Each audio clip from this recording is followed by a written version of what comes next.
Listo. La-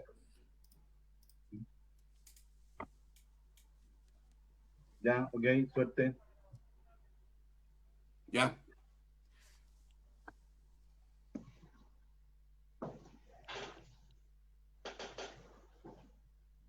Muy buenas noches.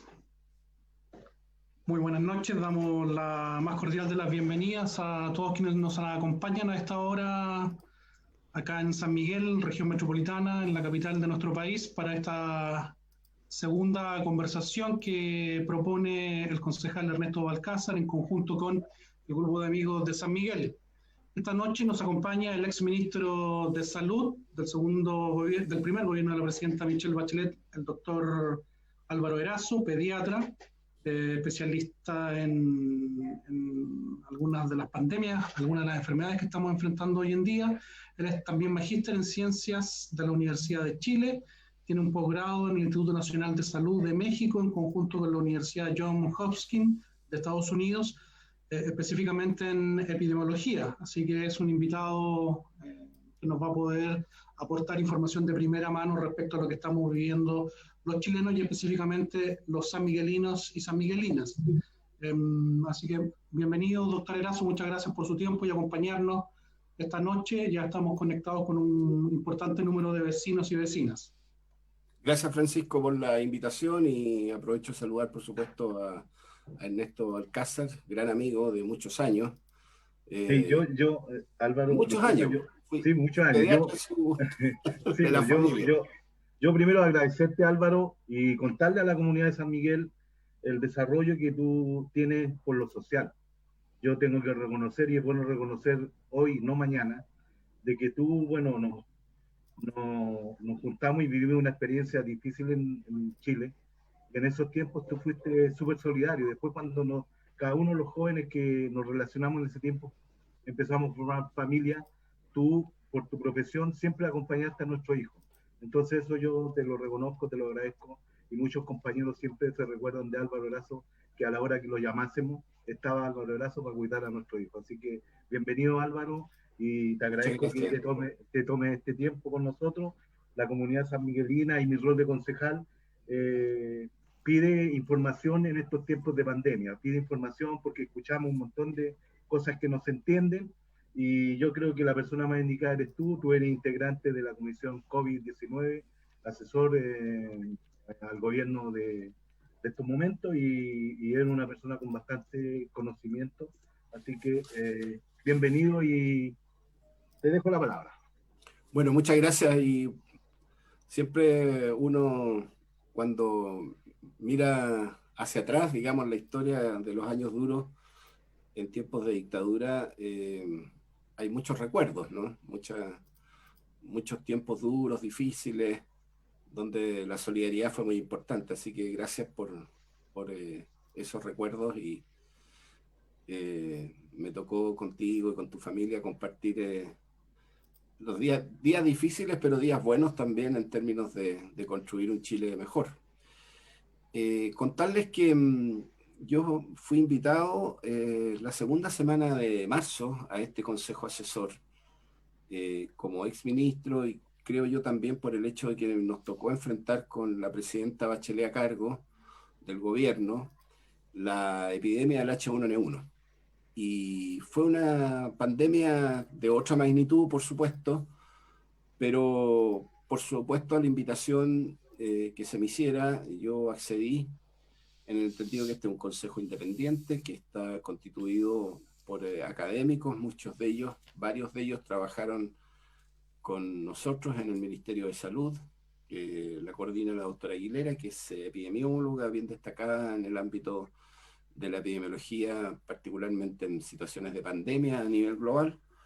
El doctor Fernando Taiza también, que fue jefe de infecciones intrahospitalarias, y académicos de las diversas universidades de la Universidad Católica. Yo soy profesor asociado a la Universidad Católica ahora en Salud Pública, y el doctor O'Ryan. En fin, constituimos un grupo de 8 profesionales que, por cierto, en algunas cosas el gobierno nos ha incorporado en sus propuestas, y en otras no nos ha incorporado, digamos, y en otras tantas también hemos planteado nuestra posición, por ejemplo, en las cuarentenas dinámicas, cuando fueron los famosos anuncios del MOL, aspectos que nunca fueron conversados con nosotros.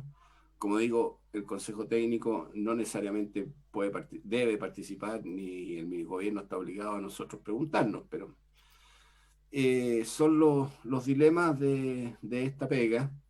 Creo que hemos logrado temas importantes como establecer indicadores con los cuales se pueda ir avanzando en estas 5 etapas que ha sugerido el gobierno.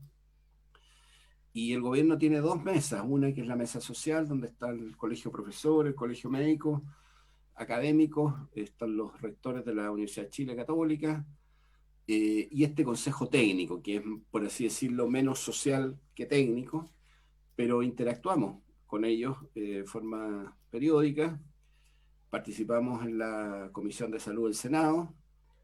Yo la semana pasada estuve invitado a la Comisión Investigadora de la Cámara de Diputados por las situaciones que ha tocado vivir al país, producto de las políticas que se han implementado. Y tengo una postura crítica que la he dado a conocer, se la he dicho también al propio presidente, así que no son de público conocimiento, así que lo que voy a decir acá no lo voy a decir ahora, sino que lo he mantenido y lo he manifestado. Yo creo que esta pandemia, con la complejidad que todos sabemos, es una pandemia que se respondió lenta, a veces tardíamente en Europa, partió en China, como todos sabemos, en los países asiáticos.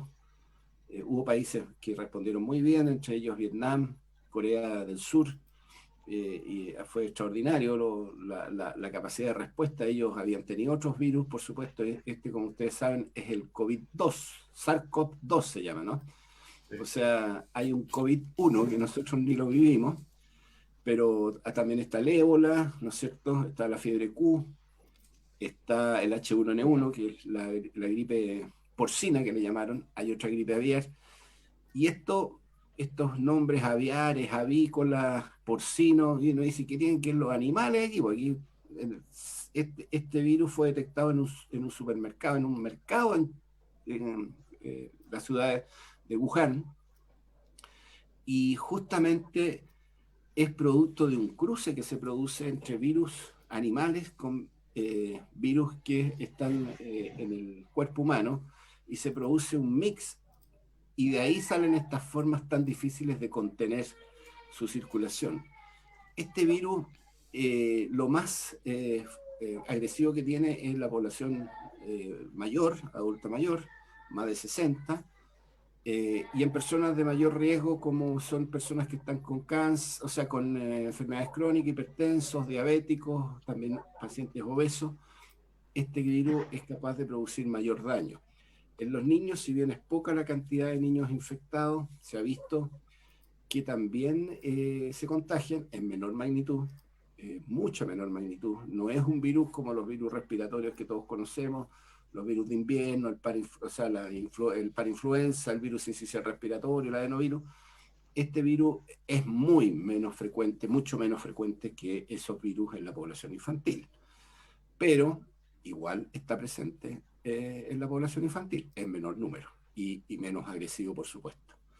Pero es un virus de magnitudes y crecimientos insospechados. Ustedes ven que las tasas de crecimiento en algunos países han sido altísimos. Nuestro país está en un lugar bien lamentable, ocupa el 7º lugar dentro de los países con mayores casos activos o positivos, digamos, como número total acumulado, digamos. Nosotros tenemos más de 300, vamos a llegar a los 400.000 casos totales, y en términos de fallecidos por millón de habitantes, Chile ocupa el lugar número 7.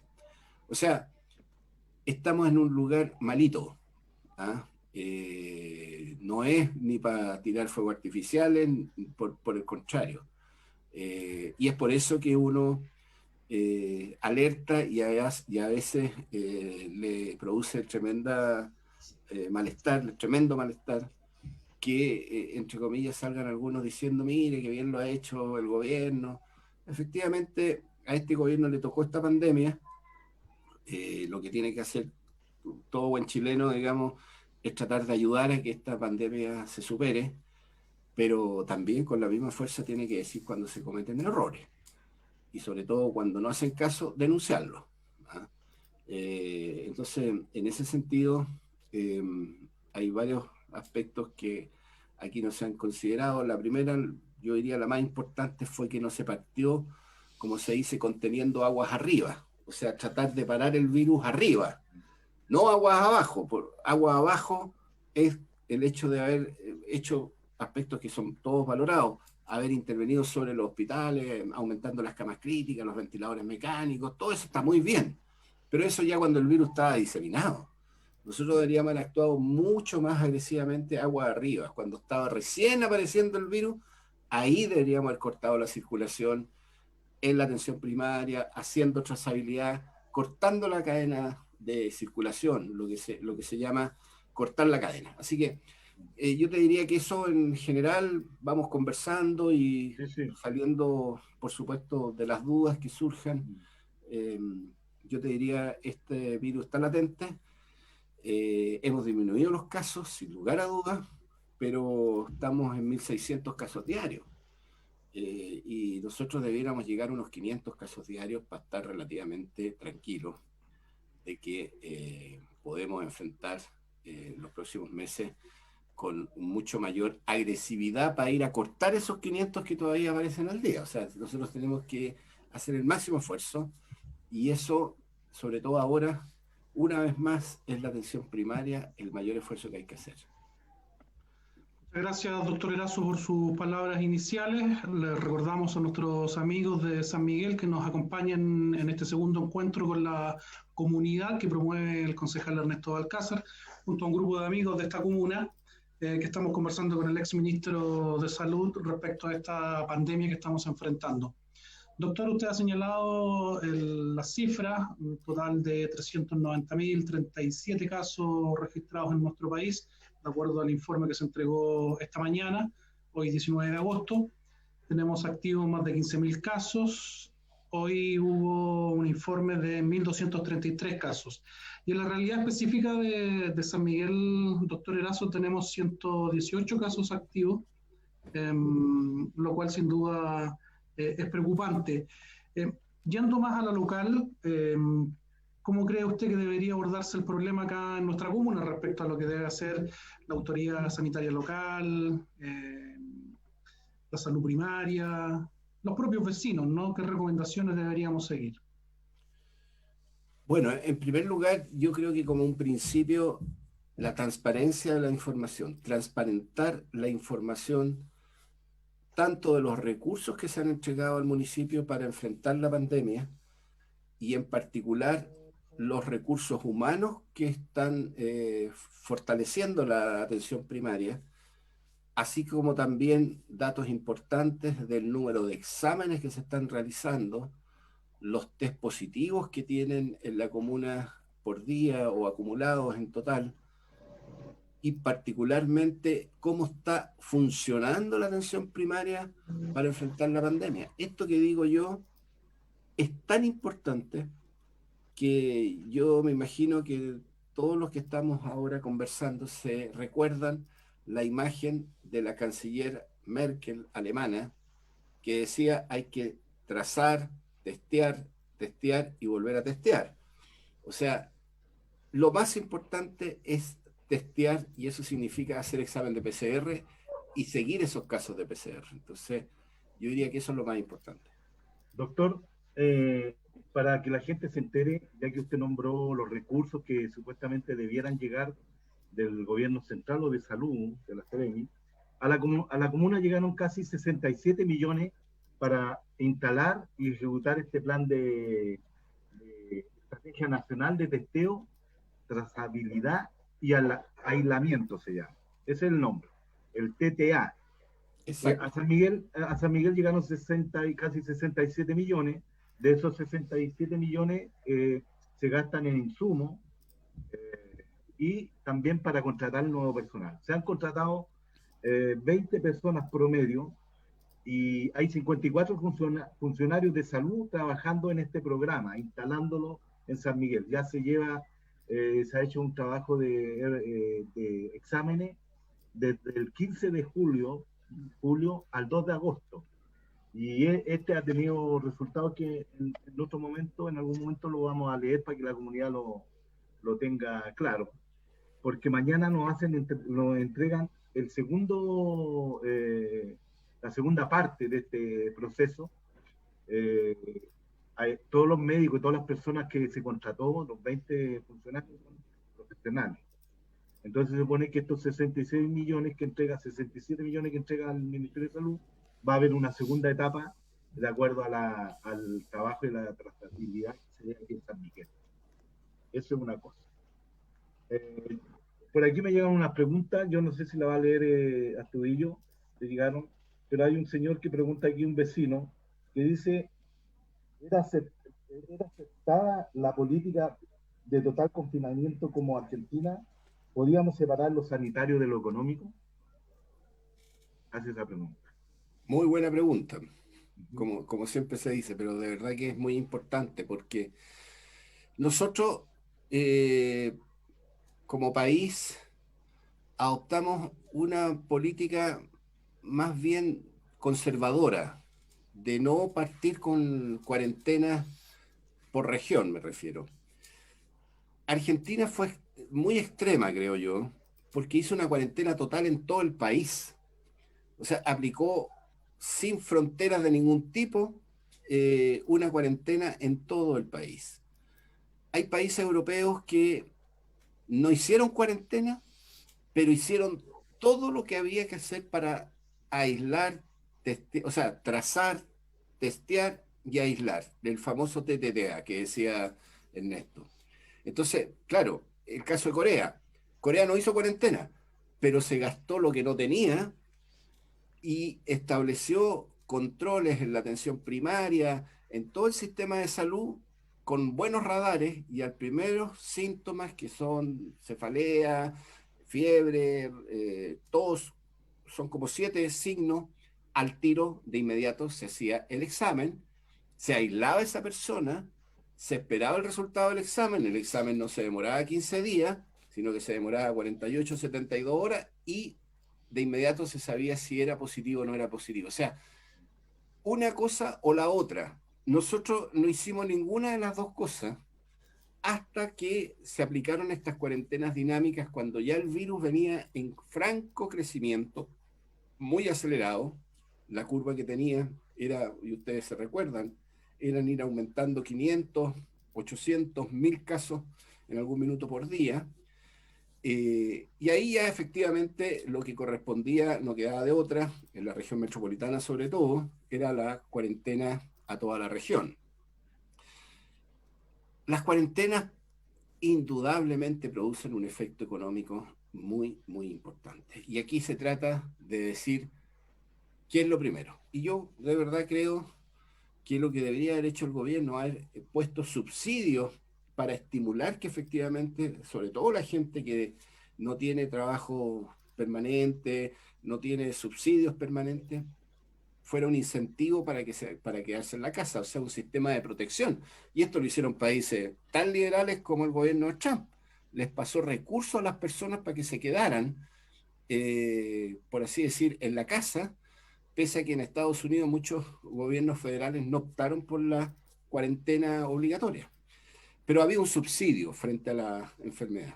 Acá no se hizo aquello y tampoco se hizo o no se logró al principio hacer una adecuada trazabilidad. Lo que se hizo bien fue acondicionar los hospitales para la respuesta de mayor complejidad cuando la gente requería UTI. Y una reflexión, o sea, uno puede recuperar la economía, pero las vidas no se pueden recuperar. O sea, la persona que se murió, se murió. Y este virus, aunque es cierto que 5% son los que se agravan y llegan a los hospitales y un 3% se conectan a respirador, por así decir, pasan a la UCI, un 3% del total, en la UCI es una situación muy grave porque afecta de manera muy agresiva el tejido pulmonar y produce lo que todos sabemos y lo hemos visto en la prensa. Así que yo diría que aquí al gobierno le ha costado echarse la mano al bolsillo.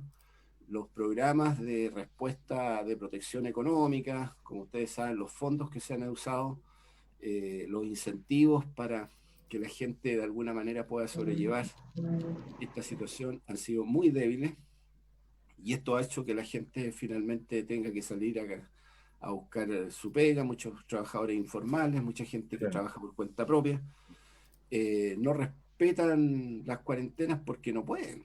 O sea, la gente no es porque quiera salir a pasarlo bien a la calle, digamos. También hay desatinados, pero eso no es la realidad de Chile. O sea, creo que ha sido débil la respuesta desde el punto de vista económico. Doctor, una pregunta. Aquí en San Miguel, voy a leer los números de los casos de los PCR que se han tomado. Hay 1.784 y tenemos un examen positivo 84 casos. Y tenemos un índice de positividad de 4,71%. ¿Qué quiere decir esto? Mira, una meta es para pasar de cuarentena a transición. Una de las metas que nosotros le sugerimos al gobierno y el gobierno la aceptó, que son metas además con estándares internacionales de la propia Organización Mundial de la Salud, para salir de las cuarentenas, es que la positividad sea menos del 10%. Quiere decir que de 100 personas que se hacen el PCR, un 10% o menos sea negativo, o menos del 10% sea positivo. Sea positivo. O sea, de tal manera que eso te garantiza que la cantidad de personas que están infectadas que tú buscas o llegan a consultar sea menos de un 10%. ¿Ya? Ahora, en el caso de San Miguel, yo creo que habría que mirar un poquito más si es la suma total o están tomando muestras distintas, porque si yo voy a hacer, por ejemplo, a tomar una muestra a lugares donde se supone que voy a encontrar más infectados, por ejemplo, un ELAM, un centro de adultos mayores. Claro, ahí... Doctor, yo le puedo entregar, dónde se han hecho estos exámenes. Ya. En 22 ELAM, que son los ELAM, los centros de adulto mayor. Sí. En 6 residencias protegidas, 4 focos sanitarios y 12 puntos en la comunidad. Y además a 141 pacientes a domicilio. Ese fue a domicilio. Claro, yeah. 141 pacientes.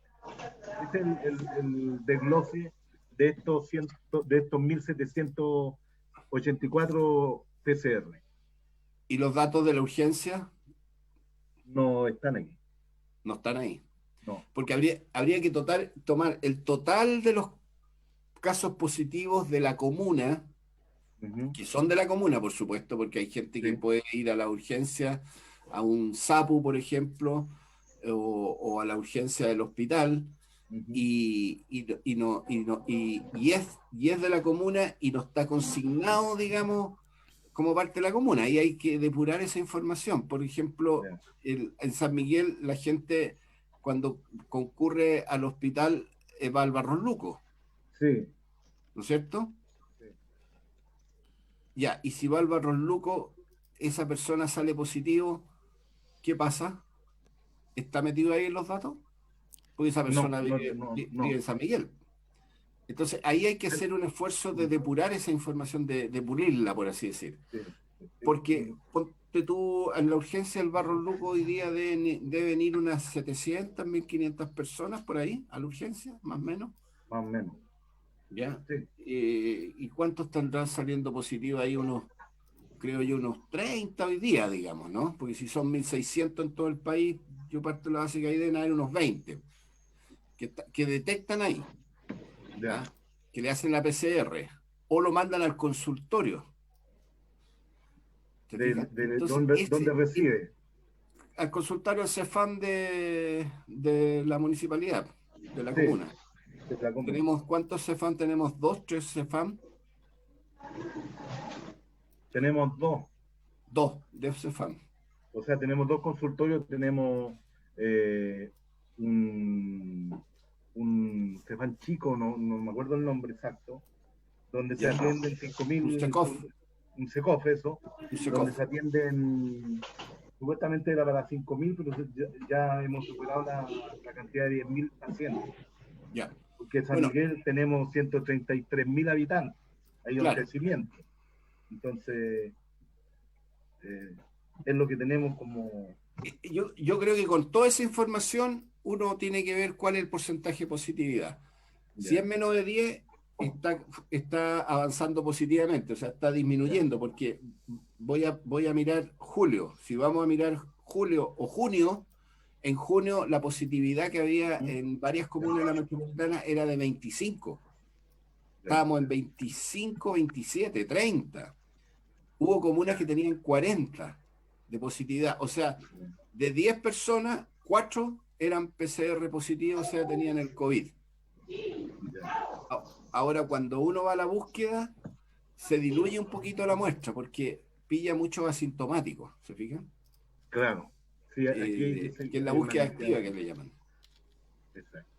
Ahora, todo el proceso de todos los casos que se han encontrado aquí en San Miguel, en esta etapa o en este programa ya instalado en todas las comunas, aquí se está haciendo el trabajo de seguimiento, aislamiento y apoyo además a las familias que tienen un integrante y que tienen necesidades también sociales. El municipio ha ido en ayuda de esas familias. Esas Entonces, personas, o sea, nosotros pudiéramos decir, Ernesto, que toda persona que es diagnosticada o sospecha diagnóstico de COVID-19 se aísla y mantiene su aislamiento por 14 días de acuerdo a la norma. sí, sí. Y además, con la cantidad de funcionarios, 54 que están trabajando en este programa, hay un seguimiento diario Ya, de los casos. ya. Eso es concreto. Eso es lo real para que la comunidad sepa lo que se está haciendo en ese aspecto. Si bien la comunidad ve que hemos bajado los índices, pero aquí hay, como decía usted, hay etapas donde va a ir un aumento si no somos capaces de hacer bien este programa en la práctica, cerrar el virus, ¿no? Seguirlo, Exactamente, acercarlo. claro, cercarlo. Exacto. Mira, ese tema de los funcionarios que son trazadores, como se llama, ¿no? Son los que van Claro, trazando, digamos, la línea. ubican la casa, Sí, saben que el examen que se hizo la señora María salió positivo, sí, se comunican con ella, la llaman por teléfono, la van a visitar, le hacen la entrevista epidemiológica que se llama, que se llenan exacto. los datos, se le pregunta con cuántos contactos estrechos ha estado la señora o el caballero, digamos. ¿Ah? Sí, Entonces así es. dice, pucha, mira, yo el otro día me fui con un vecino o en el auto yo me viajé o me fui en la micro, bueno, no puede identificar a toda la gente, pero contacto estrecho se define aquella persona que estuvo más de 2 horas viviendo con la misma persona bajo el mismo Exacto. techo o compartiendo un O mismo auto compartiendo un mismo. cercanamente, digamos. ¿Te fijas? Son 4 aspectos que se consideran como contacto estrecho, pero la familia de por sí son contacto estrecho. O sea, si en ese grupo familiar viven 2 familias, o sea, en esa casa viven 2 familias, son todos contactos estrechos, porque Claro, conviven todo el día. Entonces, claro. no van a andar con mascarilla dentro de la casa. Entonces, esas personas pasan a ser sujetos obligatorios de De detectarlo con el examen. Eso se llaman los contactos. Por eso que contactos este más cercanos. indicador tiene 80% de todos los casos de San Miguel se tienen que trazar.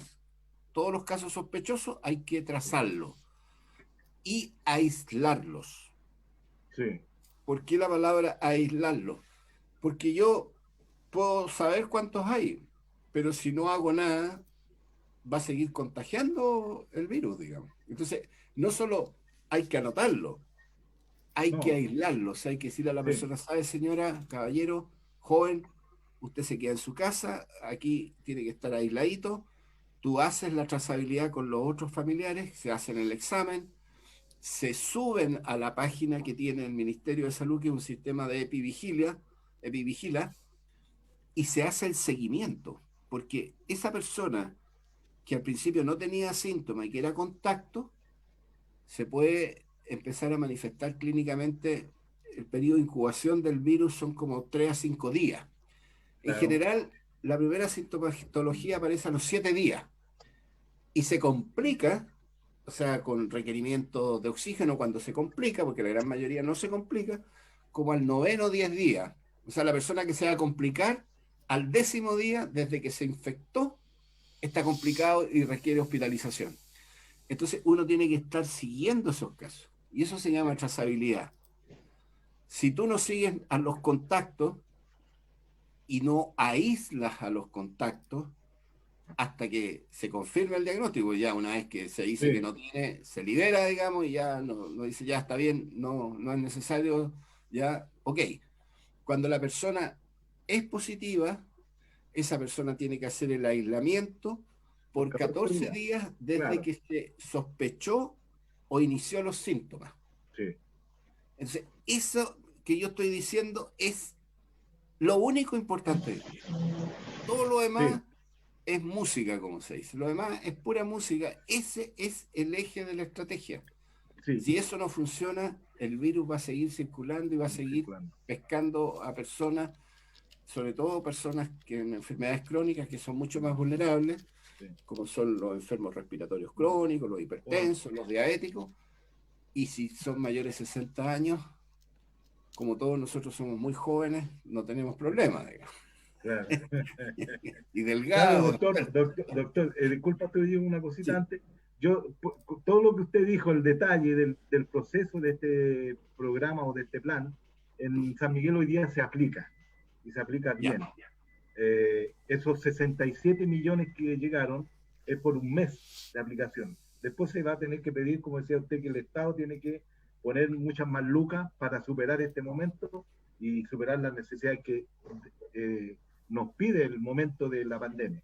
Entonces, hoy día sí se está ejecutando, para que sepan, para que se enteren los vecinos. Mañana nos entregarán la segunda la segunda estadística de los casos desde el 2 de agosto hasta el 15 de agosto. Porque lo que yo leí fue del 15 de julio al 2 de agosto. Perfecto. Ahí iban 1.700 y tantas, 84 personas, exámenes PCR. Y se van a seguir y se están haciendo todos los días en diferentes consultorios o juntas de vecinos. Eso, doctor. Álvaro, muy bien. Perdón, Astudillo. Bueno, la idea también es que participe la comunidad que nos está acompañando a esta hora de la noche a través de esta transmisión en Facebook Live. Estamos totalmente en vivo conversando con el exministro de Salud Álvaro Erazo junto al concejal Ernesto Balcázar. La realidad del COVID, cómo golpea a San Miguel. Hemos visto en las últimas horas tal vez esta discusión que se ha dado cuándo salir de la cuarentena, ¿no, doctor? Vimos este lunes Santiago, Estación Central, anteriormente algunas comunas del sector oriente de Santiago. Hay un dato mirando un poco lo que está ocurriendo con otros países que también han sido fuertemente golpeados con esta realidad. Luego de la cuarentena han vuelto a algo que uno podría llamar parecido a la antigua normalidad. Estoy pensando específicamente en España, que hoy reportó en todo el país más de 6.600 casos. Entonces, hay mucha gente que nos estaba preguntando. Primero agradecen el encuentro, la información que estamos entregando. Nos dice Josema Díaz, ¿en dónde está el punto más alto de la pandemia, el pic? ¿Lo pasamos? ¿Volverá? ¿Habrá rebrotes más fuertes? Nos plantea otra vecina, Francisca Retamales, dice que para parar el virus aguas arriba, como dijo el doctor Erazo, ¿cuándo se debía actuar? Si sabíamos que vendría del extranjero, tal vez tuvimos que haber cerrado las fronteras en el primer caso. Otra consulta de otra vecina, Gladys Abarca, dice: la nueva normalidad fue un rotundo fracaso. En junio pasado llegamos a cifras de contagio muy altas, casi 7.000 nuevos contagios en un día. El 14 de junio en específico, dice esta vecina. Dice, ¿qué opina de las estrategias del gobierno para enfrentar la pandemia? Bueno, creo que ya eso ha sido respondido por la exposición del doctor en un principio. Dice otro vecino, Sergio Nostroza, ¿creen que la cuarentena se levantará luego en San Miguel? Voy a leer unas 4 o 5 preguntas, doctor, y así usted después las responde. El caso de Santiago y Estación Central, volverán a retroceder a la etapa inicial. Otro vecino nos dice Alex Ovalle, hoy tuve que salir lamentablemente a Estación Central y es lamentable ver tanta gente en las calles vendiendo todo tipo de productos como si nada. Bueno, hay una consulta acá que nos formula una vecina, dice, como asesor, ¿cuál es la discusión con respecto al retorno a clases? Cuando la educación municipal no cuenta con recursos humanos, de infraestructura ni económicos, pensando en la sanitización constante que deberán tener los colegios. Eso por ahora. También tenemos ya prácticamente 10 preguntas después de esta, así que Sí. aprovechamos el tiempo. Bueno, lo que está viviendo España es algo que pudiera haberse evitado. No todos los países han tenido rebrotes, ¿eh? Pero claramente es una segunda ola, porque en España y en varios países europeos lograron llegar a un mínimo, que todavía nosotros no hemos llegado, para levantar, por así decir, las restricciones y las cuarentenas, que básicamente fue lo más agresivo en España, que también actuó con cierta dilación, se demoraron un poco los países europeos. Algunos otros fueron muy rápidos, muy drásticos. Pero hoy día lo que hay es una segunda ola. En el caso de Chile, todavía no es una segunda ola si es que hay o aparecen estos rebrotes en algunas zonas. Como ustedes saben, en Punta Arenas ahora tenemos un rebrote porque hay casos que se llaman clúster, que son agrupaciones de personas, una misma familia o en una actividad laboral, se contagian varios y aparecen de repente 10, 20, 30, 40 y así empieza a crecer. Y en alguna comuna pueden haber en varias cuadras, por así decir. Esas situaciones en algunas ciudades está apareciendo, pero son parte de la misma caída que vamos sosteniendo en esta etapa que ya dejamos el pic, como preguntaban hace varias semanas atrás, o sea, ya llegamos a lo superior y los casos que han aparecido son parte de la misma circulación del virus de la primera ola que ha vivido Chile. Ahora, cuando lleguemos a menos de 500 casos por día, ahí vamos a estar diciendo que ya la curva se ha aplanado y probablemente podemos llegar a 200 casos por día. Pero esa situación todavía no es posible. Estábamos recién conversando que estamos en 1.600 diarios, ¿no? Entonces, yo diría que el principal problema del gobierno fue que, si bien es cierto, cerró la frontera, en algunas partes, toda persona que venía del extranjero se hizo un aislamiento concreto. ¿Qué fue lo que hicieron algunos países? Los aislaron en los hospitales. Nosotros, y ustedes se deben recordar los primeros casos, pero hubo uno en Talca, que era un médico, y otro que eran unos jóvenes que venían que eran estudiantes del Colegio San George, se fueron a su barrio, a su comuna, en el barrio alto, y se aislaron en la casa. Yo creo que, y todos los aislamientos mayoritariamente en Chile al inicio, que eran pocos casos, no se aislaron en los hospitales, se aislaron en sus casas. ¿Y qué pasó? Que tomaron contacto con otras personas, el aislamiento era débil, porque no se podía supervisar que efectivamente tuvieran utensilios, que usaran un baño aislado, o por último, al hospital. Y eso no pasó. Entonces el virus pasó de Las Condes, Los Barnechea, se fue a la zona poniente, se fue a la zona suroriente, Puente Alto, La Florida, Pudahuel, y empezó el brote y ahí se diseminó completamente. O sea, no hubo capacidad de respuesta estratégica, más allá que, entre comillas, se cerraron las aduanas, digamos.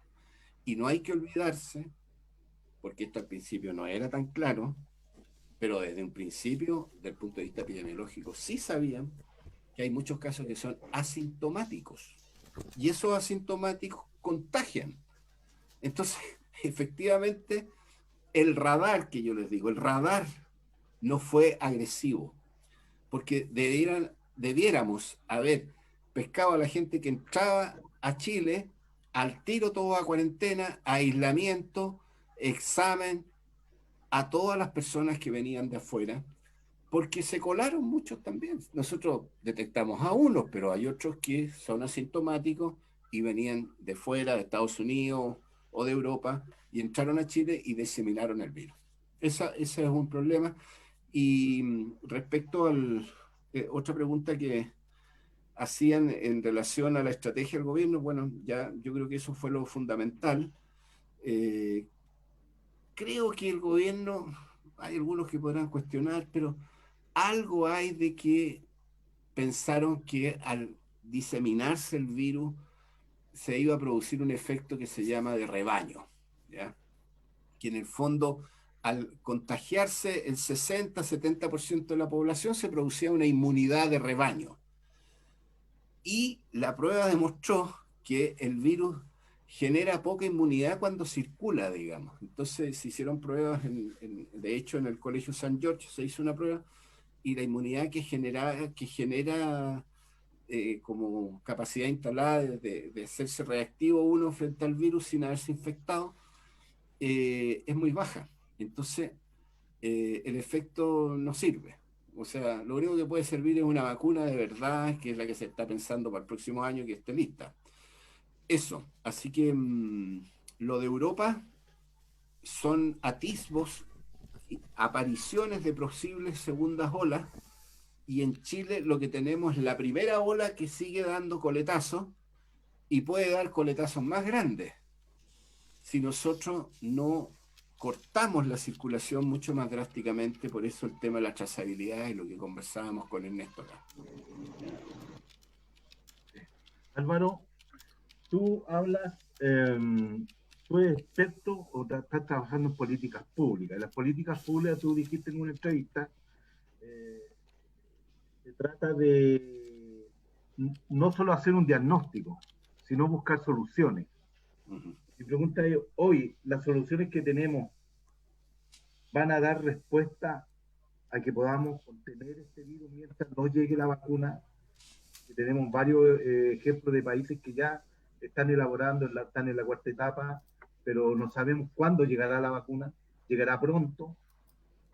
Sí, Es, yo creo que falta, a propósito de esto mismo que estamos hablando de la trazabilidad, de tener información al día en los consultorios, que los exámenes no se demoren más de 72 horas, porque si el virus espera a que llegue el examen y el examen se demora en llegar 5 días, no sirve de nada después, porque ya contagió a esa persona.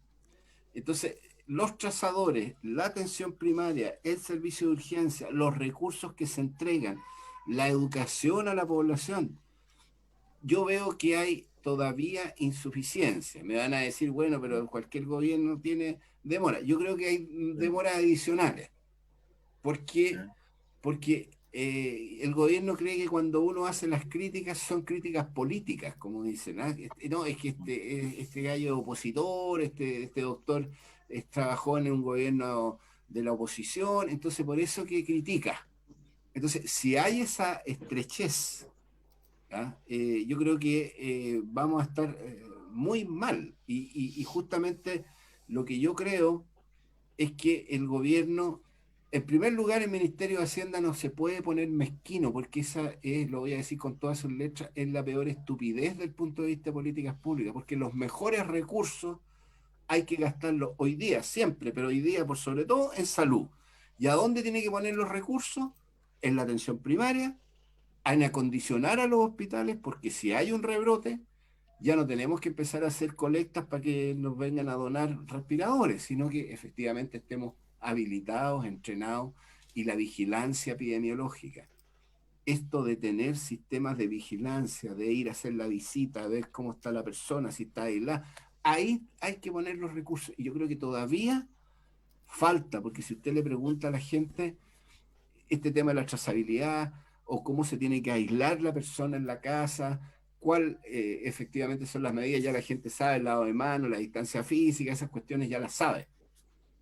Pero creo que también el gobierno tiene que hacer un esfuerzo en poner recursos, porque muchas veces la gente sale a trabajar, a buscar el pan diario, como se dice, y no le queda de otra que salir, digamos, de la cuarentena, digamos, y romper, por así decir, las restricciones que están impuestas por una razón de salud pública. Estamos conversando junto al exministro de Salud Álvaro Erazo de los efectos de la pandemia en nuestro país, específicamente también cómo ha golpeado a la comuna de San Miguel en esta iniciativa que constituye hoy el segundo ejercicio de estos encuentros con la comunidad. La pandemia, por cierto, nos ha distanciado físicamente, pero a través de la tecnología podemos estar muy cerca, compartir nuestras inquietudes, nuestros proyectos, nuestros anhelos. Y esta es una iniciativa que ha recogido el concejal Ernesto Balcázar junto a un grupo de amigos de esta comuna. Hay bastante interés, doctor Erazo, por participar. Han formulado muchas inquietudes. Nos pregunta Julio Miranda si hay algún alimento que permita reforzar el sistema inmunológico, si eso se puede recomendar para evitar el contagio. Miriam Silva agradece todo el trabajo que usted está realizando y pregunto sobre la vacuna, si se va a obtener pronto, si será gratuita. Después vamos con Ingrid Lara. ¿Qué opina de la vuelta al colegio de los niños? ¿Cree que volver en forma presencial es posible? Después, ¿será que quisieron seguir una estrategia al estilo sueco sin sincerarlo? Dice Francisca Retamales.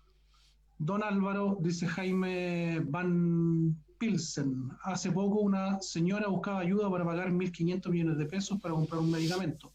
¿Cómo se hace para que termine esta injusticia?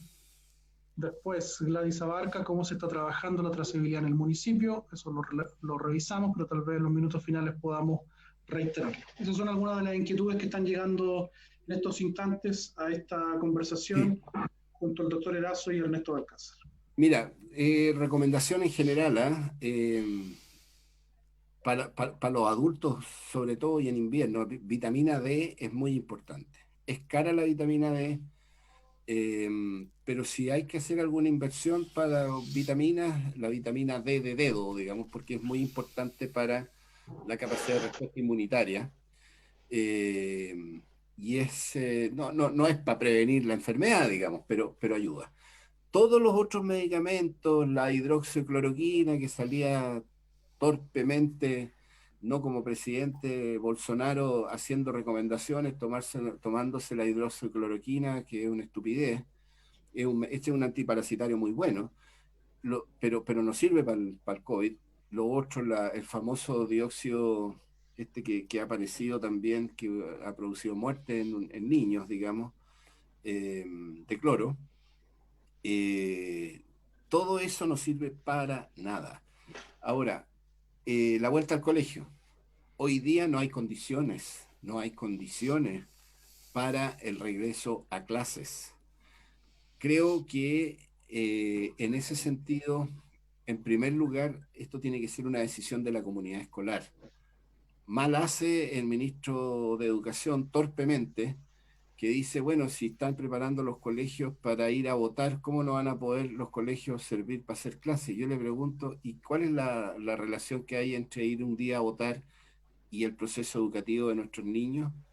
Es una tontera lo que ha dicho el ministro de Educación, una tontera, porque efectivamente para estar en lugares aglomerados, sobre todo con los niños, que es re difícil controlarlos. Ya en la casa es difícil controlarlos, en los colegios, tenerlos sentados, cubicados, el tema de la ida a los baños, los propios profesores, o sea, requiere una complejidad que en algunos países, por supuesto, lo lograron hacer. Pero en Chile, mientras no hayan condiciones de distanciamiento social, físico adecuado, mientras los profesores no estén en condiciones de retornar, donde se habiliten efectivamente, donde nos muestren colegios, no hay condiciones. Y lo que debiera estar pensando el gobierno es cómo se termina el año escolar. Creo yo que hay que tener esa opción, el gobierno tiene que enfrentarla, a nadie le gusta que este sea un año, entre comillas, escolar perdido, pero la situación, lamentablemente, pandemia, es así. Lo otro importante, creo yo, es en relación al tema de la vacuna. Hay 5 estudios hoy día en fase 3. Lo más probable es que vamos a tener vacunas, sin lugar a dudas. Probablemente van a ser 2 dosis, porque hasta ahora se ha visto que la capacidad de inmunidad que alcanzan estas vacunas es por 6 meses. Ahora se está haciendo estudio en población humana, por así decir. y por ende debiéramos recibir 2 dosis, y por supuesto que después tendría que ser permanente. Eh, yo creo que vamos a tener capacidad de producir vacunas a nivel mundial para toda la población. Lo más probable hasta ahora, y eso hay que estudiarlo, es que los niños no necesitarían vacunarse. Eso hay que estudiarlo porque los niños poca la frecuencia de casos, pero sin embargo vamos a tener que partir probablemente vacunando en primer lugar a la población, que una de las recomendaciones que ha hecho es vacunar en primer lugar al personal de salud, y ahí se van a priorizar los grupos de población, como siempre se ha hecho en programas de vacunación en nuestro país. Chile siguió el modelo sueco en alguna medida. En alguna medida se apostó a la inmunidad de rebaño, pero creo que el resultado fue como el de Inglaterra, que fue bastante malo y peor que el de Inglaterra, porque nosotros hemos tenido muchos fallecidos por las condiciones sociales, probablemente las enfermedades crónicas son muy frecuentes.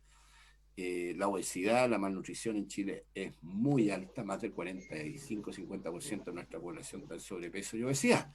Entonces, nos pilla en una situación de enfermedades crónicas extremadamente compleja, y no hay que dejar de recordar que aquí las garantías, todo lo que habíamos logrado gestionar, el auge ha quedado rezagado y hay muchas patologías crónicas, la gente no se está haciendo sus controles, que es bien dramático también. Esa es la otra cara de este drama que estamos viviendo, digamos. Doctor, ya que estamos en el tema de la participación, yo quiero hacerle una pregunta a nosotros. Yo como concejal y como político estoy por el apruebo y una comisión constituyente, pero el gobierno y la derecha en este último tiempo se ha encargado de decir que va a haber una expansión del virus y no vamos a poder tener la consulta para una nueva constitución. ¿Cuál es su opinión con respecto a eso? El gobierno tiene todas las posibilidades de que nosotros sigamos disminuyendo la circulación del virus. Todas las herramientas que tiene el gobierno, además con un código sanitario que es de los años 50 y antes de 40, son una herramienta poderosa para poder establecer una serie de restricciones. Puede incluso el día de mañana cerrar Chuquicamata. O sea, el Código Sanitario es de un poderoso instrumento jurídico chileno que fue parte de la tradición del SNS chileno, y por ende el gobierno no puede sino hacer los máximos esfuerzos por seguir insistiendo en aislar la circulación del virus, y en esas condiciones también decirle, yo asumo la responsabilidad de garantizar que tengamos un acto eleccionario de primer nivel, como lo han hecho otros países. Corea lo hizo espectacular, pero para eso hay que habilitar desde ya todas las condiciones físicas, desde el punto de vista de la infraestructura. Hay que reforzar, por supuesto, el personal que va a estar esos días atendiendo, ayudando a la población a que pueda ir a votar. Y por último también, si los casos de personas que están con el virus están aislados, mi recomendación y opinión que por nada del mundo se busquen mecanismos para que esas personas vayan a votar, porque eso va a ser en contraproducente, porque la gente se va a asustar, va a decir, chuta, me voy a contagiar cuando vaya a votar. Es una tontera.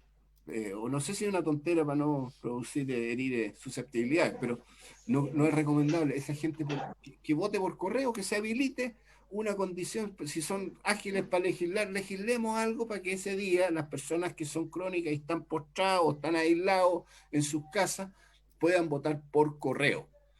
Pero los lugares de votación tienen que ser lugares seguros, libres de circulación del virus, de tal manera que la gente pueda ir a votar tranquila, vaya tempranito como se hace, y le demos una nueva demostración al Chile democrático, que cuando hubo que derrotar a Pinochet con un lápiz y con la movilización democrática, se hizo con un lápiz. Hoy día queremos una nueva constitución, que es uno de los grandes patrimonios que tienen las sociedades democráticas. Así que yo espero que el gobierno y todos trabajemos para contener la circulación del virus, y yo creo que con ese esfuerzo podemos lograrlo y tener una fiesta democrática el día del plebiscito. Muchas gracias, doctor. Son las 9 de la noche con 10 minutos, aproximadamente una hora de transmisión, de conversación junto a Ernesto Balcázar y el exministro de Salud, Álvaro Erazo.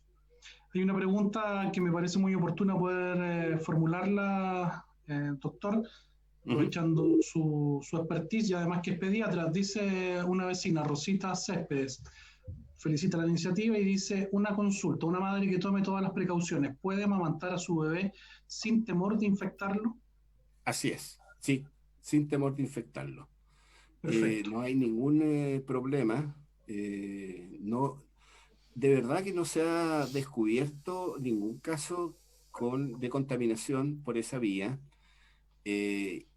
Lo último que se supo de cómo se circulaba el virus es que se demostró que podía circular como aerosoles. O sea, ya no solo con la saliva, porque hoy día se contamina a través de la saliva, sino con aerosoles, que son partículas más chiquititas que quedan suspendidas en el aire. Eso se demostró en un estudio en Inglaterra y después no se ha hablado más de eso, así que no hay nueva evidencia. Pero si fuera así, tendrían que ser mucho más estrictas las medidas. Todavía sigue siendo la saliva y bueno, entonces los que cantan o hablan fuerte tienen más posibilidad de contaminar al que está a cierta distancia. Entonces, en respecto a lo de la mamá que plantea, no hay problema. Doctor, muchas gracias. Ernesto, tal vez algunas palabras finales para ir dándole el cierre correspondiente a este encuentro. Bueno, yo primero agradecer a los vecinos de San Miguel que tomaron su tiempo para escuchar al doctor Erazo. Él está en el centro de las medidas que se van tomando y eso hoy día nos deja y nos da una visión más amplia y la realidad de lo que está pasando en Chile. Y también aclaramos lo que se está haciendo en San Miguel con respecto a cómo trazar y aislar este virus. Se están haciendo lo que el doctor pedía y yo creo que es el único camino que tenemos que seguir para poder aislar este virus que nos invade el espacio. Hoy día en San Miguel me llamaba un vecino y me decía, ¿cuándo se...?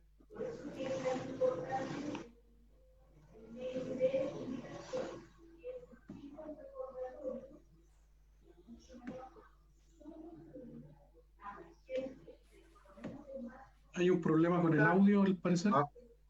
Sí, algo ahí. Hay una cantidad de gente todos los días por Gran Avenida. Entonces San Miguel nunca, en la práctica, nunca tuvo una cuarentena real. También es responsabilidad de mucha gente, como usted lo decía, doctor, aquí hay gente que no usa mascarilla, no toma las medidas que el gobierno ha pedido, que el Estado o el Ministerio de Salud ha dicho constantemente y todos los días. También nosotros como municipio se ha informado, los concejales han informado en sus redes, en sus contactos. Pero yo le agradezco que se haya tomado este tiempo, espero que lo tengamos una vez más en otro espacio, con más tiempo. Le agradezco a los vecinos que se hayan informado, hayan tomado el tiempo para informarse, porque la democracia quiere decir que la información esté al alcance de todas las personas, porque con la información podemos ir buscando soluciones en conjunto. Una comunidad que actúa en conjunto, llegamos más rápido a las soluciones. Así que muy agradecido, Álvaro, un abrazo. Muchas gracias, un abrazo también. Gracias, Francisco, por todo.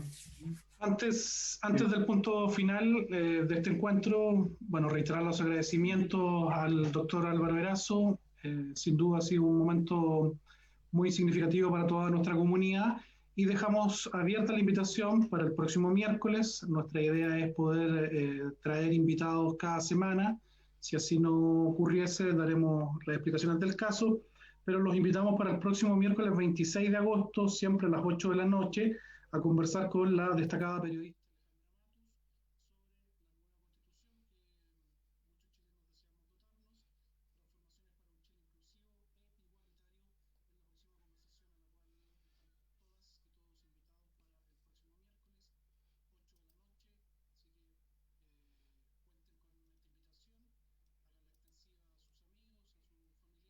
manera de también generar un nuevo encuentro en esta comunidad sanmiguelina.